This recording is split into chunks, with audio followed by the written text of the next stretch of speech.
Hi, my name is Eleanor, and I'm 56 years old. Life hasn't exactly turned out the way I thought it would. My husband, Jonathan, passed away 2 years ago. He was a kind man but distant, always lost in his work or thoughts. When he was gone, I thought I'd spend the rest of my days quietly gardening, attending family events, and reading in the evenings. That summer, Nathan came to visit. Nathan is Jonathan's nephew, 28 years old and full of a restless energy I couldn't quite place. He had just finished a long stint in the city and wanted to spend some time in the countryside, away from the noise. At first, he kept to himself, walking through the woods or reading on the porch. But slowly, we started talking about everything and nothing. He had a way of asking questions that made me feel seen, really seen for the first time in years. One afternoon, I was struggling with a creaky old fence in the garden when Nathan offered to help. He worked silently but with purpose, and I couldn't help but notice how different he was from Jonathan. Where Jonathan had always been preoccupied, Nathan seemed present, grounded. As the days passed, I found myself looking forward to our talks. There was something about his company that brought a lightness to the air, a sense of possibility I hadn't felt in years. One afternoon, as the sun filtered through the trees, I decided to tackle the attic. It was one of those projects I'd been putting off for years. Too many memories, too much dust. I tied my hair back, grabbed some old boxes, and started sorting through them. Nathan appeared in the doorway, his shirt sticking to his skin from the summer heat. "Need a hand?" he asked, a small smile playing on his lips. Before I could answer, he stepped inside and picked up a heavy trunk as if it weighed nothing. "Careful," I said. "That's probably older than both of us combined." He chuckled, setting it down gently. "Then it's a good thing I'm here to help." As we worked, we came across a box of old photographs. I couldn't help but smile as I showed him pictures from my younger days. He studied each one carefully, his green eyes thoughtful. "You are beautiful," he said softly, holding up a picture of me in my 20s. I laughed, brushing it off.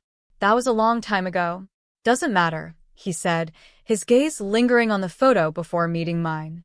There was something in his eyes, something unspoken but unmistakable. The air in the room felt heavier, like the space between us had shifted. I looked away, focusing on the box in front of me. "These old things," I said, "they're just reminders of a life that feels so far away now." Nathan moved closer, his voice low. "Maybe it doesn't have to feel so far away." I froze, unsure of what to say. His words hung in the air, filled with a weight I didn't know how to carry. "Eleanor," he said gently, his hand brushing mine as he reached for a photo. "You don't have to do this alone. Does life end just because someone you loved is gone?" I looked up at him, my heart pounding. There was so much I wanted to say, but the words wouldn't come. Instead, I nodded, letting his words sink in. That evening, the house felt quieter than usual. Nathan had gone out for a walk, leaving me alone with my thoughts. I sat on the porch, a cup of tea in my hands, watching the sun dip below the horizon. My mind kept drifting back to the attic, to the way Nathan's words had stirred something in me. When he returned, his cheeks were flushed from the evening air. He sat down across from me, his gaze thoughtful. "You okay?" he asked, breaking the silence. I nodded, though I wasn't entirely sure. "Just thinking." "About what?" I hesitated, then decided to be honest. "About what you said earlier, about not doing this alone." Nathan leaned forward, resting his elbows on his knees. "I didn't mean to overstep," he said softly. I see how much you've been carrying, and I know what that feels like." His words caught me off guard. "You do?" He nodded, his expression serious. "Losing people, it changes you. Makes you feel like you have to hold everything together on your own. But you don't, Eleanor. You don't have to." Something in his voice, earnest, almost pleading, made me believe him.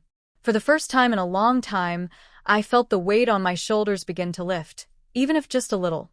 We sat there for a long time, the quiet between us comfortable, almost soothing. When he finally stood to leave, he hesitated. "Good night, Eleanor," he said, his voice soft. "Good night, Nathan," I replied, watching as he disappeared into the house. The next day, I found myself looking for excuses to spend time with him. Whether it was fixing things around the house or working in the garden, I felt drawn to his presence in a way I couldn't explain. One afternoon, as we planted flowers along the fence, I asked him about his life in the city. He spoke of long hours at work, of feeling out of place, of wanting something more. "Is that why you came here?" I asked. He nodded, his hands brushing the soil. "I guess I was hoping to find some clarity, or at least a little peace." I smiled, understanding all too well. "You've come to the right place for that." He looked up at me then, his green eyes searching mine. "Have I?" he asked, his voice low. The question hung in the air between us, full of meaning I wasn't ready to face. Instead, I turned back to the flowers, my hands trembling slightly. That evening, as I prepared dinner, I couldn't shake the feeling that something was shifting between us. Nathan sat at the kitchen table, flipping through an old photo album I had left out earlier.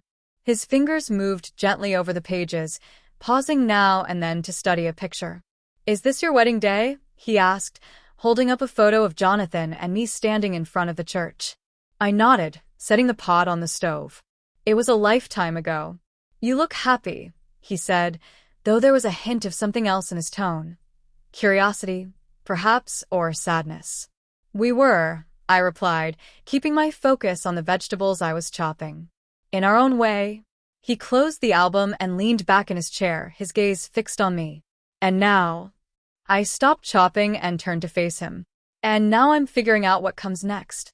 Nathan's eyes softened, and for a moment, neither of us spoke. The silence was heavy, but not uncomfortable. As the days went by, our conversations grew deeper. He told me about his childhood, his dreams, and the things that had left him feeling lost. I shared stories of my own, ones I hadn't spoken aloud in years. One night, as we sat on the porch, watching fireflies dance in the darkness, Nathan turned to me. "Do you ever think about starting over?" he asked. "Starting overs?" I repeated, unsure of what he meant. "Yeah," he said, his voice thoughtful. "Leaving the past behind. Finding something new, someone new." His words caught me off guard, but I didn't look away. "I don't know," I admitted. "I guess I've always thought it was too late for that." "It's never too late," he said softly, his gaze steady. The turning point came on a rainy afternoon. The storm had rolled in quickly, and we found ourselves trapped inside. I was in the living room, sorting through old books, when Nathan joined me. "Need help?" he asked, his voice warm. I smiled. "Sure. These can go in the donate pile." As he knelt beside me, our hands brushed against each other. The touch was brief, but it sent a spark through me, a reminder of how alive I still was. "Eleanor," he said, his voice low. I looked up, meeting his gaze. His green eyes were filled with something I couldn't quite name, something that made my heart race. Before I could say anything, he reached out and took my hand in his. "You're not alone," he said, his voice steady. "Not anymore." And just like that, the walls I had built around myself began to crumble. The days that followed were a mix of clarity and confusion. Nathan and I had crossed an invisible line, one neither of us fully understood. Yet there was no denying the comfort and the spark his presence brought into my life. One crisp autumn morning, as the leaves began to fall in golden waves, Nathan and I decided to take a walk through the woods. The silence between us was warm, not heavy, as if words weren't necessary. At one point, we stopped by a small clearing. He turned to me, his expression thoughtful. "Eleanor, I've been thinking," he began, his voice hesitant. I raised an eyebrow, urging him to continue. "I don't know where this path leads," he said, motioning between the two of us. "But I know I don't want to walk it without you." My breath caught in my chest. The vulnerability in his words touched something deep inside me, something I hadn't felt in years. "Nathan," I said, my voice trembling, "I don't have the answers. I don't even know if I'm ready to find them." He smiled softly. "Then let's figure it out together." The simplicity of his words brought tears to my eyes. For so long, I had been carrying the weight of my past alone, convinced it was my burden to bear. But here was Nathan, offering to share it with me, without judgment or expectation. As we stood there in the clearing, the wind rustling through the trees, I realized something. Life doesn't always give us neat resolutions or perfect endings. Sometimes, it simply gives us a chance to start anew. I reached for his hand, intertwining my fingers with his. Together, I echoed, a small smile forming on my lips. That evening, as the sun set behind the hills, we sat on the porch, a blanket draped over our shoulders. The air was crisp, the sky painted in shades of orange and pink. For the first time in years, I felt a sense of peace, a quiet contentment that came from knowing that, while the road ahead might be uncertain, I wasn't walking it alone. Nathan glanced at me, his green eyes full of warmth. "You know," he said, "I think this is the beginning of something good." I nodded, my heart light. "I think so too."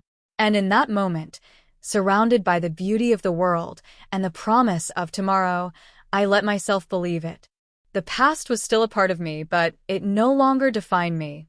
As for the future, well, that was ours to write. Thanks for watching. Do not forget to like and comment and press bell icon for more cheating stories.